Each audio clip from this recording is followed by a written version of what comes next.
Hello guys, welcome back to my channel which is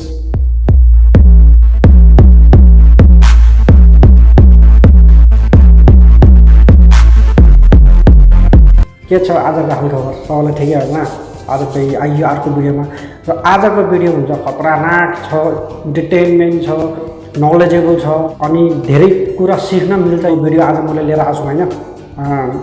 monk भन्ने साउलेन मङ्कहरू जो चाइनिजको जो martial art छ, एउटा सबसे डेडलिएस्ट मार्सल आर्टमा मध्येमा एउटामा गिनिन्छ यसलाई, जसको ट्रेनिङ एकदम हार्ड हुन्छ होइन। जो पाइ त्यसले त्यो ट्रेनिङ गर्न त मैले मान्छु कि नामुमकिन छ। यति खतरा ट्रेनिङ हुन्छ यिनीहरूको। र यो भिडियोमा मलाई आज रियाक्सन गर्न मन लाग्यो। सोलिडको भिडियो छ, हिन्दीमा छ, हिन्दी डकुमेन्ट्री गरेको भिडियो छ। तर पनि हेर्न त यो भिडियो यस्तो मजाले सिलेक्सन भएको छ कि मजा आउँछ यो भिडियो हेर्नको लागि।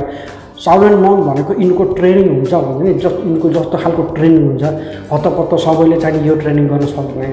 यस्तो ट्रेनिङ हुन्छ यिनीहरूको। अरू यति यिनीलाई ट्रेन गरिन्छ कि जो पाइ त्यसले यिनीहरूसँग मुकाबला गर्न, यिनीहरूसँग लड्नु भनेको त यहाँ ठुलो कुरा गर्न पनि डर लाग्यो। आज यिनीहरूको ट्रेनिङ हेरौँ होइन। आज यिनीहरूले कस्तो तरिकाले आफ्नो ट्रेन गर्छन्, कस्तो तरिकाले यिनीहरूले सिक्छन्, कस्तो कस्तो खालको यिनीहरूको मार्सल आर्ट छ। यो यस्तो हामीलाई के नलेज मिल्छ भन्दा मैले भन्न खोजेको नलेजको कुरा, अब हामीलाई के नलेज मिल्छ भने यस्तो कुरा सिक्दाखेरि के हुन्छ, मान्छेलाई आफ्नो एउटा सेल्फ डिफेन्स हुन्छ कि अहिलेको जमाना अल्का ठिक छैन होइन। त्यस्तै खालको जमाना छ, मान्छेहरूले हेप्ने, यहाँ कसैले दबाब हाल्ने त्यस्तो गर्छन् होइन ठाउँमा। त यो यस्तो हल्का मान्छेलाई धेरै नभए पनि थोडा बहुत यस चिजको मार्सल आर्टको नलेज हुनुपर्छ, किनकि सेल्फ डिफेन्सको लागि क्या मैले भन्ने खोजेको थियो। किनकि ठिकै छ, मैले पनि केही न केही मार्सल आर्टमा हल्का मैले ट्रेनिङ लिएछु होइन। त्यस्तै मलाई मार्सल आर्टहरू बोक्सिङहरू यस्तो मनपर्छ, त्यस्तै मैले बिचमा यस्तो एउटा दुईवटा भिडियो लिएर आइरहेको छु होइन। त्यस्तै आजको भिडियो मङ्क भनिन्छ जो चाइनाको जो मेन मार्सल आर्ट हो कुङफूको, त्यसको बारेमा हामीले आज रियाक्सन गरौँ र भिडियो हेरौँ होइन। पहिला तपाईँले यो भिडियो हेर्नु भएन भने सँगै बसेर भिडियो हेरौँ र भिडियोको नलेज लिउँ अनि मार्सल आर्ट के हो भन्ने त्यसको बारेमा जानु हामीले होइन। र अब हेरौँ यो भिडियो। लेकिन जानुभन्दा पहिला मेरो भिडियोमा नयाँ हुनुहुन्छ भने तल भएको बेल आइकनहरू जति पनि दबाइदिनु ओके, जस्तो कि लाइक, सब्सक्राइब अनि बेल आइकन ट्याक्कै दबाइदिनु होला है के। सो जाम भिडियोतिर र हेरौँ भिडियो र नलेज लिउँ हल्का ओके। So let's go.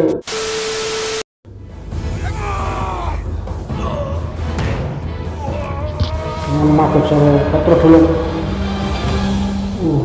बच्चा है। दुनिया में अलग अलग जगहों पर इंसानों को योद्धा बनाने के लिए अलग अलग तरीकों का इस्तेमाल होता है। कुंग-फू, कराटे, म्यूथाई, ताइक्वांडो और ऐसे ही अलग अलग तरीकों से इंसान खुद की क्षमताओं मैले एउटा कुरा भन्न थियो, यस्तो पार्ट्समा त्यो प्राइभेट पार्टमै चाहिँ त्योले ढुङ्गा लतारेको होइन। यस्तो खालको ट्रेनिङ सोच्नु भन्नु पनि एक किसिमको होइन, डर लाग्दो र एकदम दुखदायक, एकदम दुख्ने तरिकाको ट्रेनिङ भएर देख्ने बित्तिकै थाहा हुन्छ क्या त्यो। त्यस्तोमा मान्छेले ढुङ्गा लगाएर भने कस्तो लाग्छ होइन। बढ़ाकर एक आम इंसान से बन जाता है कुछ खास। आज की वीडियो में हम जानने वाले हैं कुंग-फू फाइटर्स, जिन्हें शाओलिन मॉन्क्स के नाम से भी जाना जाता है। क्यों शाओलिन मॉन्क्स को हराना सबसे मुश्किल होता है, क्यों इन मॉन्क्स से दुनिया के हर फाइटर्स खौफ खाते हैं। तो आइए जानते हैं कि कैसे सप्ताह के 7 दिन इतनी कड़ी मेहनत करके ये एक कुशल योद्धा बन जाते हैं, जिन्हें हराना मुश्किल ही नहीं नामुमकिन होता है। आइए शुरू करते हैं। Number 1, childhood training. दोस्तों, आपको जानकर हैरानी होगी कि शाओलिन मॉन्क को महज 6 साल की उम्र से ही ट्रेनिंग देनी शुरू कर दी जाती है। इन्हें बचपन से ही दर्द, पीड़ा, दुख हर चीज का अनुभव करा दिया जाता है, जिससे कि ये बाद में बड़े होकर यो कुरा त चाइनामा चाहिँ बच्चाहरूलाई अब ट्रेनिङमा त्यसरी सानैबाट चाहिँ ट्रेनिङ दिएर यस्तो कठोर र यति अप्ठ्यारो यति डिफिकल्ट उयो ट्रेनिङ दिन्छन् कि तिनीहरू 6-7 सालको उमेर 6-7 सालपछि चाहिँ यति पक्का हुन्छ कि ट्रेनिङमा कि जो पाइ त्यसले चाहिँ देख्नै चाहिँ एकदम गाह्रो हुन्छ क्या। अनि जो पाइ त्यसले त्यो ट्रेनिङ गर्छु भन्ने त नसेताइ पनि हुन्छ। म त त्यही भन्छु होइन। बड़े से बड़े दर्द को भी सहन कर सकें। बचपन में ही इनके शरीर को लचीला बना दिया जाता है, जैसे कि टांगों को अपने सर तक लाना, पेड़ों पर इनके शरीर को पूरी तरह से मोड़ दिया जाता है।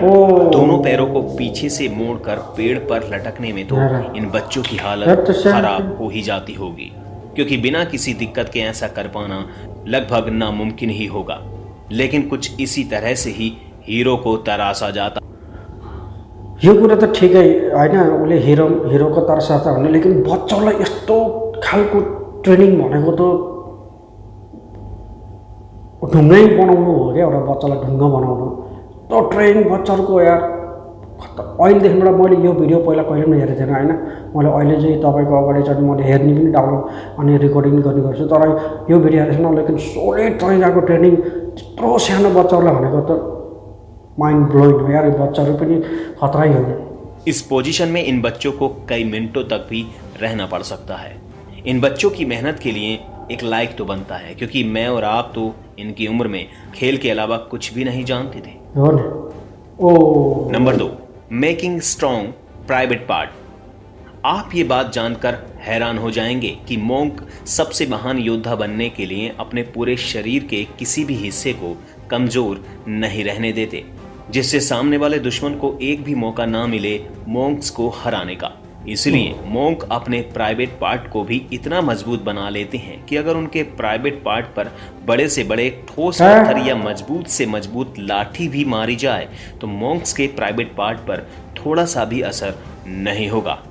मोंक्स अपने प्राइवेट पार्ट को मजबूत करने आफ्नो प्राइवेट पार्टमा त्यस्तो गरेर मान्छेले किक हान्नु र त्यसलाई चोट पहुँचाउनु भनेको त बहुत डेन्जर।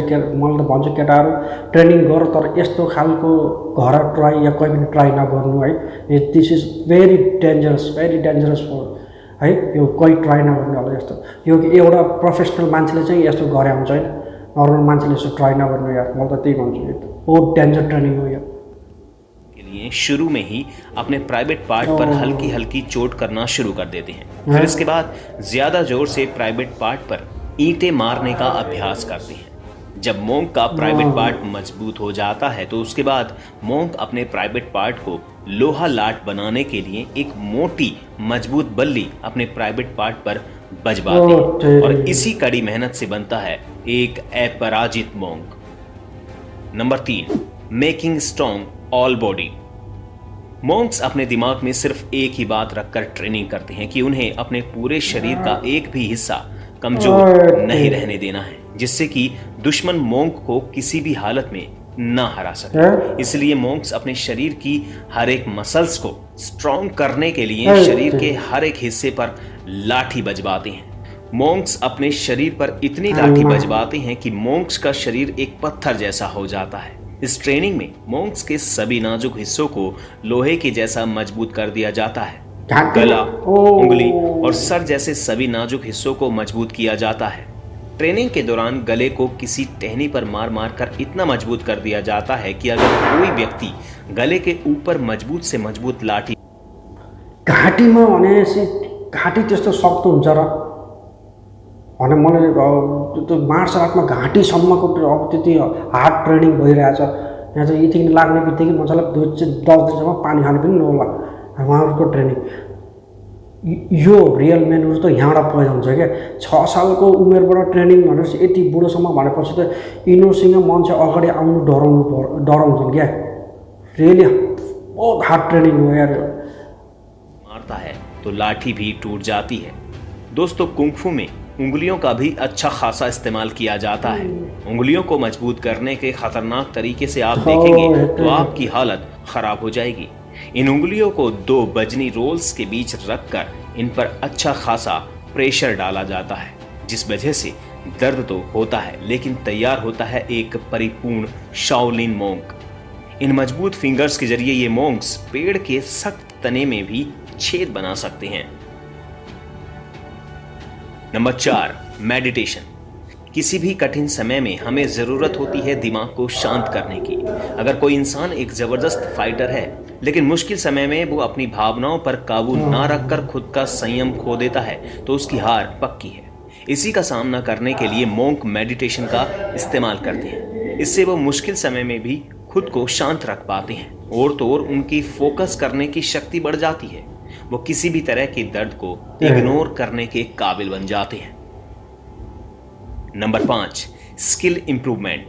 मार्शल आर्ट या फिर जिसे कुंग-फू कहा जाता है, इसमें सबसे पहले अपने हाथ और पैरों से लड़ना सिखाया जाता है। इसके बाद ही सिखाया जाता है कि हथियारों का इस्तेमाल कर कैसे लड़ा जाए। इसके लिए किया जाता है स्किल इंप्रूवमेंट।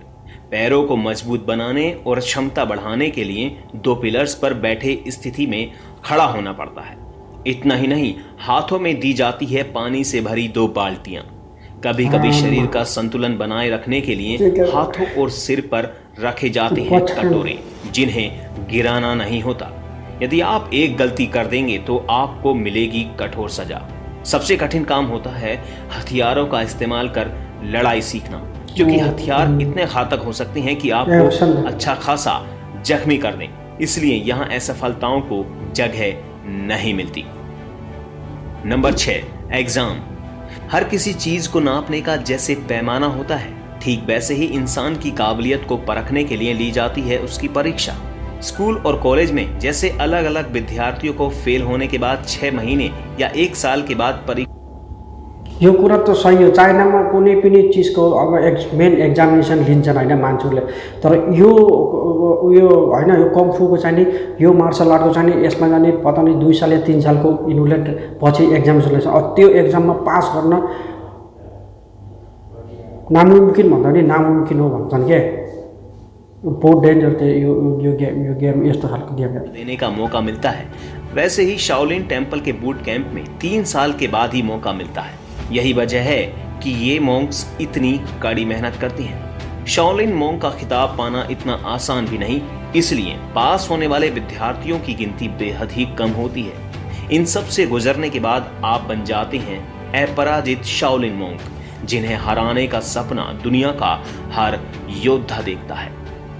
लेकिन ज्यादातर योद्धाओं का ये सपना महज एक सपना ही रह जाता है, क्योंकि इनका मुकाबला किसी से नहीं होता।